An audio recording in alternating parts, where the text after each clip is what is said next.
வணக்கம் நண்பர்களே! இது நங்கூரம். நான் முருகேசன். இந்த காணொளியை பார்க்கும் நண்பர்கள் தயவுசெய்து லைக் பண்ணுங்க, ஷேர் பண்ணுங்க, கமெண்ட் பண்ணுங்க. சப்ஸ்கிரைப் பண்ணி உங்களுடைய மேலான ஆதரவை கொடுங்கள்.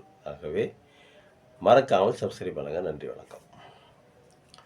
இப்போ போன இன்னும் நிறைய ரீல்கள் இப்போ பார்த்தீங்கன்னா, தமிழ்நாட்டில பார்த்தீங்கன்னா, நம்மளுடைய ஃபேஸ்புக்கு திறந்தீங்கன்னா பாவம் பிஜேபிக்காரங்க போட்டு அலறல் அவங்க பாட்டுக்கு அது மோடி ஐயா அவ்வளோ பெரியவர், இவ்வளோ பெரியவர்.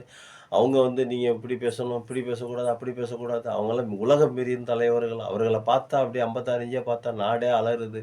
உலகமே அமெரிக்காவே பின்தங்கி போயிருக்குது. அமெரிக்காவே வந்து அப்படியே என்னடா பண்ணுறதுன்னு தெரியாம முழிக்குது. அவர் நினைச்சாக்கா பாகிஸ்தான், ஆப்கானிஸ்தான், பங்களாதேஷ் இதெல்லாம் வந்து எல்லாத்தையும் இந்தியாவின் வரைபடத்துலேருந்து எடுத்துருவாரு மோடி.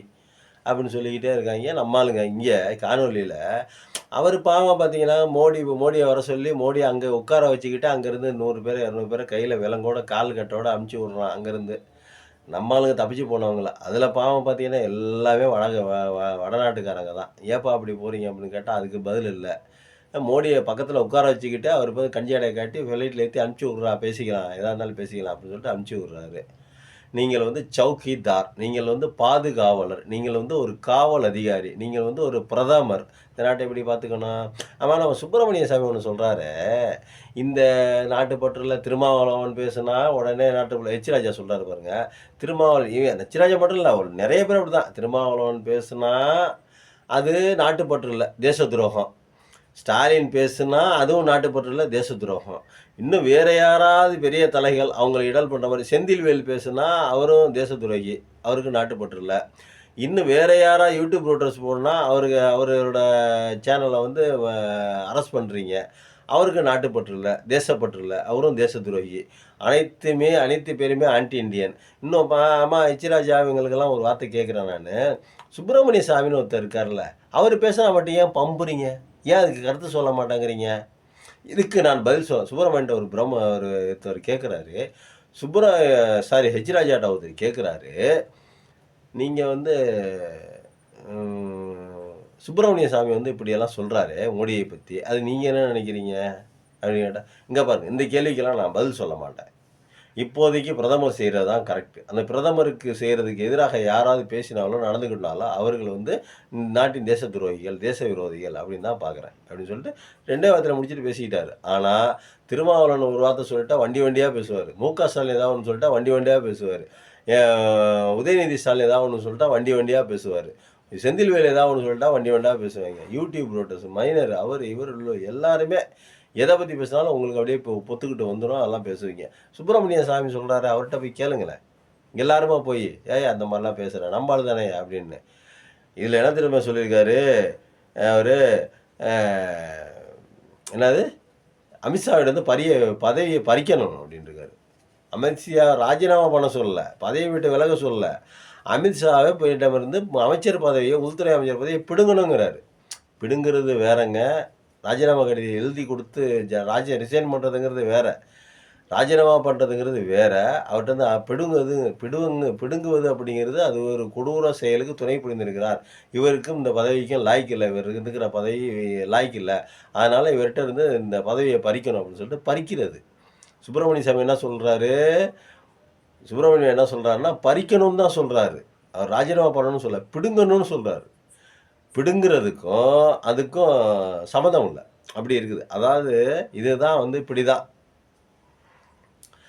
அதனால நம்ம என்ன சொல்றோம் அப்படின்னா, நீங்க வந்து வாய்க்கிலேயே இங்க பேசுறவங்கலாம் தயவுசெய்து வடநாட்டுல இருந்து வரக்கூடிய காணொளிகள பாருங்க. நீங்க பிஜேபிக்கு ஆதரவா பேசுங்க. நீங்க வந்து கட்சியில இருக்கலாம். இல்ல காசு வாங்கிட்டு பேசலாம். எது வேணா செய்யலாம். கட்சியில இருந்தாலும் சரி, நீங்க காசு வாங்கிட்டு பேசினாலும் சரி, உங்கள வயித்து பிழப்புக்காக பேசினாலும் சரி, எப்படி வேணா பேசுங்க. அது வேற விஷயம். முதல்ல கொஞ்சம் ஓரளவாவது உண்மையான நிலவரத்த எடுத்து பேசுங்க. கால் கட்டவிரல் மயிர கூட ஒருத்தன் பிடுங்க முடியாதுன்னு ஒருத்தர் வந்து பேசுறாரு. அவர் உலக பெரிய தலைவர்கள். அவங்கெல்லாம் ஒரு நாள் வந்து தங்குனதுக்கே தமிழ்நாடு அலறிச்சு. 10 நாள் வந்து தங்குனாக்கா, நாடு எப்படி இருக்கும் தமிழ்நாடு? அப்படியே ரணகளமாயிரும் அப்படிங்கிறாரு. என்னென்ன செய்வார் தெரியுமா? அப்படிங்கிறாரு. இந்திரா காந்திய விடவாங்க நீங்கெல்லாம். ஏங்க இந்தியாவின் இரும்பு பெண்மணி இந்திரா காந்திய விடவா நீங்கெல்லாம் பெரிய ஆளுங்க? அவங்களையே பார்த்துட்டு வந்த கட்சிங்க. அவங்களுடைய எமர்ஜென்சியே பார்த்துட்டு வந்தவங்க தாங்க தமிழ்நாட்டுல. ஏன்னா, அதெல்லாம் நெறைய பேர் இருக்காங்க. நீங்க வந்து இப்படியே பேசிக்கிட்டே இருக்க வேண்டியது. ஆமா, இன்னொரு விஷயம் என்ன அப்படின்னா, நம்ம இந்த இந்த இறந்து போன 28 பேருக்கு நம்ம வந்து பாதுகாப்பு குடுக்க முடியல. ஆனா பாருங்க, விஜய்ங்கிற ஒருத்தர் நடிகர் இருக்கார்ல நம்ம ஊர்ல. அந்த விஜய்ங்கிற நடிகருக்கு எதுக்கு பாதுகாப்பு? ஒய் பிரிவு பாதுகாப்பு எதுக்கு குடுக்குறீங்க? ஏன் அவருக்கு லட்சக்கணக்கான, கோடிக்கணக்கான ரசிகர்கள் இருக்காங்க. 5,00,00,000 பேர் ரசிகர்கள் இருக்காங்கங்க அவருக்கு. அவர் அடுத்த எலக்ஷன்ல அவர் தான் சிஎம். எலக்ஷன் நடத்த வேண்டியதில்ல. ஸ்ட்ரைட்டா நீங்க அனுபவிச்சிடலாம். அவர் தான் சிஎம்னு. அவ்வளோ செல்வாக்கு இருக்குது. எம்ஜிஆரோட செல்வாக்கு பல மடங்கு. அவர் ஏன்னா ரூ. 500,00,00,000 சம்பளத்த விட்டு வந்திருக்காரு. அதனால எல்லாரும் அவருக்கு தான் ஓட்டு போடுவாங்க. அவரு வந்து என்ன சொல்றாரு அப்டின்னா, அவருக்கெல்லாம் நீங்க பாதுகாப்பு குடுக்குறீங்க. மோகன் பகவத் யாருங்க? அவரு கவுன்சிலரா? இல்ல வார்டு மெம்பரா? இல்ல வார்டு கவுன்சிலரா? இல்ல கார்ப்பரேஷன் கமிஷனரா? க கார்ப்பரேஷன்ல எதுவும் வேல பார்க்குறாரா?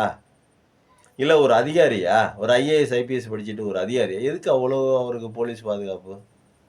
இங்கே விஜய்க்கு பாதுகாப்பே தேவையில்ல. இங்கே விஜய்க்கு பாதுகாப்பு குடுக்குறீங்க. அங்க நாக்பூர்ல மோகன் பகவத்துக்கே தேவையில்ல. அவர்கள்ட்ட இருக்கிறதே ஒரு பெரிய ஆர்மி. அவங்க 24/365 நாள் வேலை பார்க்குறவங்க அவங்க. 24/356 டேஸும் அவங்க வேலை பார்க்குறாங்க. அப்போ அவங்களுக்கெல்லாம் ஒய் பிரிவு கிட்டத்தட்ட பிரதமருக்கு நிகரான பாதுகாப்புங்க. அந்த இவருக்கு அவர் பேர் என்ன? மோகன் பகவத்துக்கு. மோகன் பகவத்துக்கு இந்த நாட்டுக்கு ஏதாவது சம்மந்தம் இருக்குதா? இந்த மோகன் பகவத்துக்கு இந்த நாட்டுக்கு ஏதாவது பிரச்சனை இருக்குதா? மோகன் பகவத்துக்கு இந்த நாட்டுக்கு ஏதாவது உரிமை இருக்குதா? இந்த நாட்டின் மேல ஏதோ உரிமை இருக்கா அவருக்கு? அவருக்கு நாடு எந்த நாடு? எந்த ஊரு? எந்த தேசம்? எங்கேருந்து எங்க பொழைக்க வந்தீங்க?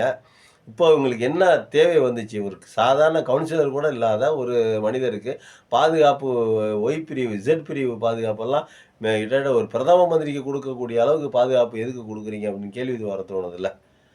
அப்ப அந்த அளவுக்கு அவர் மகத்தான மனிதரா? அந்த அளவுக்கு ஒரு பெரிய விஞ்ஞானியா? சயின்டிஸ்ட்டா? இல்ல கவர்னரா? இல்ல உள்துறை அமைச்சரா? இல்ல மத்திய உள்துறை அமைச்சரா? இல்ல குடியரசுத் தலைவரா? எதுக்குங்க? ஏங்க? அப்போ நாட்டுல நடக்கிற கலவரத்துல யாரு செத்தாலும் பிரச்சனை இல்ல. யாரு செத்தாலும் வாழ்ந்துரலாம். யாரு செத்தாலும் எது வேணாலும் நடக்கலாம். அது நடந்துட்டு போகுது. ஒண்ணும் பிரச்சனை இல்ல. நம்ப ஆளுங்க சேஃபா இருக்காங்களா? நம்ப ஆளுங்க பாதுகாப்பா இருக்காங்களா? நம்ப ஆளுங்களுக்கு எந்த பிரச்சனையும் இல்லாம இருக்காங்களா? அப்ப அப்படித்தானே பார்க்குறீங்க. பணக்கார வர்க்கம், பெரிய பெரிய கார்ப்பரேட் நிறுவனங்கள், பெரிய பெரிய தொழிலதிபர்கள், அரசாங்கத்தினுடைய உயர்மட்ட பதவியில இருக்கக்கூடியவர்கள், இந்த நான் உயர்ந்தவன், நான் வந்து மூளை வலிமை மிக்கவன் அப்படின்னு சொல்லிக்கிறவங்கலாம் எந்த பிரச்சனையுமே இல்லாம இருக்கணும். கீழ இருக்கிற 90%, 97, 98% பேர் கஷ்டப்பட்டுக்கிட்டு இருக்கணும். கஞ்சி குடிக்கணும், மண்ணு திங்கணும், மாடா உழைக்கணும், ஓடா தேயணும். உழைச்சு, உழைச்சு, உழைச்சு, உழைச்சு உங்களுக்கு வருமானத்த குடுக்கணும். ஜிஎஸ்டிங்கிற பேர்லயும், உழைப்புங்கிற பேர்ல கம்பெனிக்காரன் சுரண்டுறான், முதலாளி சுரண்டுறான். ஜிஎஸ்டிங்கிற பேர்ல நீங்க சுரண்டுறீங்க. 5 முறைக்கு மேல ஏடிஎம்ல பணம் எடுத்தா ரூ. 23 அபராதமா? என் வூட்டு பணத்த நான் எடுக்கிறதுக்கு உனக்கு எதுக்கு அவன் பணம் கட்டணும்? அதுல்ல கேள்வி. என் வூட்டு பணம் தானே. நான் தானே பணம் எடுக்கிறேன். நான் தானே கொண்டு பேங்க்ல போட்டேன். பேங்க்லேருந்து இலவசமா குடுக்கல எனக்கு பணம். நாங்க கட்டின வரி பணத்திலிருந்து தான் பேங்கே நடக்குது. பேங்க்ல இருக்கிற பொது காசு யாரோடது? மக்களுடையது. மக்களுடைய காசு தான் பேங்க வச்சு நடத்துறீங்க. அப்போ பேங்க்ல வந்து நானு வந்து பணம் எடுக்கணும் அப்படின்னா 5 முறைக்கு மேல போனா ரூ. 23 அபராதமாக பிடிக்கப்படும் அப்படின்னா என்ன அர்த்தம்? எதுக்கு நீ 5 முறைக்கு மேல பணம் எடுக்கக்கூடாதுன்னு ஏன் நீ இந்த மாரி ஒரு சட்டத்த போட்டு வைக்கிற? நாங்க கஷ்டப்படுறத நீ பார்த்து ரசிக்கணும். அவ்வளோதானே? அதாவது டெபிட் கார்டு, ஏடிஎம் கார்டு, இந்த வெங்காய கார்டு, வெண்ணெய் கார்டு இதெல்லாம் கொண்டு வந்தது யாரு? யார் குடிமக்கள் கேட்டாங்களா? குடிமக்களுக்கு தெரியுமா? தெரியாதுல்ல. அவங்க தானே நீங்க ஏன் கொண்டாந்து திணிக்க வேண்டியது. ஒரு பொருளை அறிமுகப்படுத்த வேண்டியது. அந்த பொருள் வந்து அந்த பழக்கப்படுத்த வேண்டியது. அந்த பொருளை வைத்து மக்களுக்கு பழக்கப்படுத்திட வேண்டியது. ஒருத்தன் ஒரு சோப் போட்டு குளிக்கிறான்னு வைங்களேன். ஒரு சோப்பு போட்டு குளிச்சா அப்படின்னா திருப்பி அவன் அதே சோப்பு தான் போட்டு குளிப்பான். வேற யாராவது சொன்னா கூட மண்டையில ஏறாது. கேட்க மாட்டான். அவனுக்கு என்ன சோப்பு மொத குளிச்சானோ, அதே ஹமாம் போட்டா ஹமாம் தான் போடுவான். ரின்னு போட்டா ரின்னு தான் போடுவான். துணி துவைக்கிறதுக்கு. ரின்னு எங்களுக்கு குளிக்கிற சோப்பு இல்லைங்கிறது எங்களுக்கு நல்லாவே தெரியும்.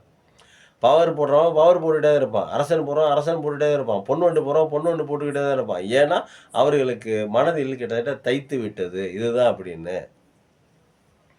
அதே மாரி தான். இப்ப நீங்க சொல்றதும் அதே மாரி தான். அதனால, நீங்க வந்து கொஞ்சம் இந்த சினிமா நடிகர்களுக்கும், இந்த வெத்து வேட்டு பேசிட்டு ஊருல கலவரம் பண்ணிட்டு இருக்கிற அரசியல்வாதிக்கு பாதுகாப்பு குடுக்கிறத விட, நாட்டு மக்களுக்கு பாதுகாப்பு கொடுங்க. நாட்டு மக்களுக்கு பாதுகாவலனாக இருங்கள், சவுக்கிதாராக இருங்கள், காவலனாக இருங்கள், போலீஸ்காரனாக இருங்கள், எப்படி வேணா இருங்க. நாட்டு மக்களை பாதுகாருங்க. அதை தான் நாங்கள் சொல்கிறோம். தீவிரவாதிகளை காலி பண்ணிடுங்க சீக்கிரம். அவர்கள்லாம் வாழ்கிறதுக்கு யோகியதையே இந்த மண்ணில் நடப்பதற்கு அருகதையே இல்லாதவர்கள். மனித உயிரை கொள்பவன், இந்த மண்ணில் நடப்பதற்கு அருகதை இல்லாதவன். இதை இந்து முஸ்லீம் சண்டைன்னு பார்க்காம இது இந்தியாவினுடைய சண்டையாக பாருங்கள். இந்திய மக்களின் மீது தாக்குதல் நடத்தியிருக்காங்க அப்படிங்கிற நோக்கத்தில் பாருங்கள். நன்றி, வணக்கம்.